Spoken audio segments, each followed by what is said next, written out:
We got a phone call from Johns Hopkins Applied Physics Lab. They had an idea for flying a drone on Saturn's moon Titan.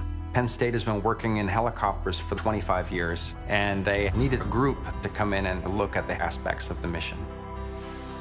Dragonfly is the fourth NASA New Frontiers mission, designed to explore the mysteries of the solar system. This is a one-in-a-lifetime opportunity to design a vehicle that is going to be flying out of this world. So far as we know, there's no life on Titan yet, but the chemistry looks an awful lot like the chemistry here on Earth before life arose. So we're going to try and figure out what caused life to arise on Earth. Dragonfly will land, collect samples, analyze the samples, and fly again. This vehicle is going to spend 8 years in transit from Earth to Titan. It's going to be very cold, and yet when we arrive, everything has to work the first time. The fact that we keep pushing these frontiers allows us to develop technologies that moves us forward as a society. Dragonfly is truly a journey of discovery for humankind.